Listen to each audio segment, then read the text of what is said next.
नेपाल के जाजरकोट इलाके के मत्ताई थाबले गांव में हम मौजूद हैं और यहां पर आप देखिए किस तरीके से रिलीफ कैंप में लोगों को विस्थापित किया गया है। 6.4 रेक्टर स्केल के इस भूकंप ने इस इलाके को सबसे ज्यादा नुकसान पहुंचाया है। 33 से ज्यादा जाने गई हैं और इसके साथ ही साथ जो मकान थे वो इस इलाके में पूरी तरीके से तबाह हो गए। इस वक्त जो महिलाएं हैं वो यहाँ पर खाना बना रही हैं, जो तमाम लोग हैं उनके खाने का इंतजाम हो रहा है और सबसे ज्यादा नुकसान बताया जा रहा है कि इस इलाके में हुआ, जिसके चलते यहाँ 250 से ज्यादा लोग इस वक्त विस्थापित हुए हैं और शरण ले रखी है इस खुली जगह पर, जहां पर आप देखिए किस तरीके से ये जो तिरपाल जो कि शीट्स यहाँ लगाई गई हैं उसके अंदर यहाँ पर रह रहे हैं। यहीं पर उन्होंने कल की रात काटी है।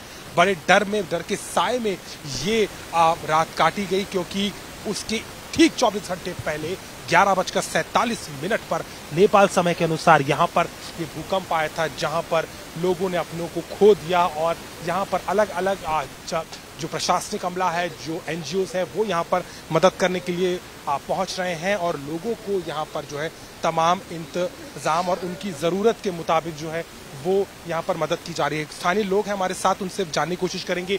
काफ़ी नुकसान हो गया, हम देख रहे हैं यहाँ पर लोग हैं, कितना इसका मतलब असर हुआ है और कितने लोग यहाँ पर जो है बेघर हो चुके हैं इस वक्त? यहाँ पर तो बेघर तो बहुत हो चुके हैं। यहाँ पर शिविर चल रहा है, आपको अब 250 आप भी देखे होंगे मकान किस तरह से गिरा है, बहुत नुकसान हुआ है। बाकी तो देखिए शिविर भी चल रहा है। अच्छा, इस इलाके ने पहले कभी भूकंप को झेला या पहली बार इस तरीके से? पहले भूकंप नेपाल में आता है, मगर इतना ये झटके के हिसाब से इस एरिया को आपका केंद्रीय बिंदु बना के नहीं आया था, इसलिए इतना नुकसान हुआ है। आपने कैसा, आपका क्या नाम है? मेरा कौन केसी। कितना कैसा महसूस किया था उस समय? बहुत ज्यादा इम्पैक्ट था?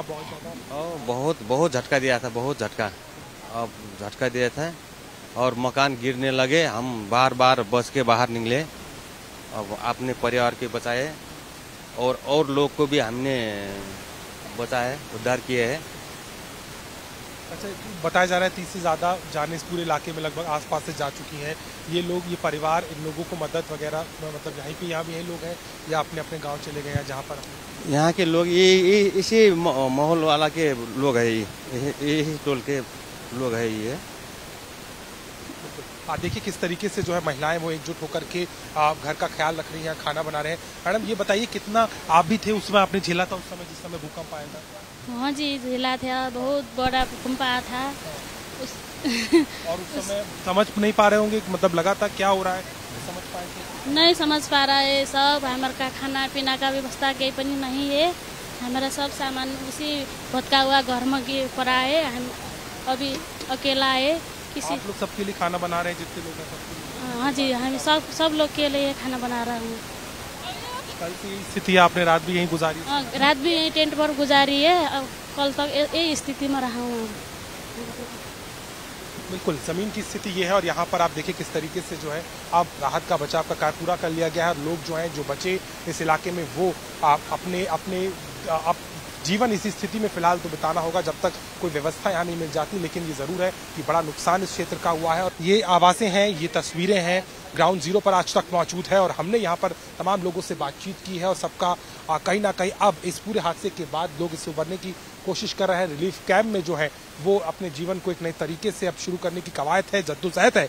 लेकिन ये जरूर है कि इस भूकंप ने जिस तरीके का नुकसान खासतौर पर रौतुम और जाजरकोट के इस इलाके में पहुंचाया है, इस इलाके ने इस तरीके का नुकसान आज तक नहीं देखा, जिसकी तस्वीरें साफ तौर पर ये बयां करती है कि ये नुकसान कितना बड़ा था और इससे उबरने में कितना समय और इस क्षेत्र को और नेपाल के रहवासियों को लग जाएगा। जाजरकोट नेपाल से कैमरामैन नीरज कुमार के साथ अभिषेक मिश्रा, आज तक।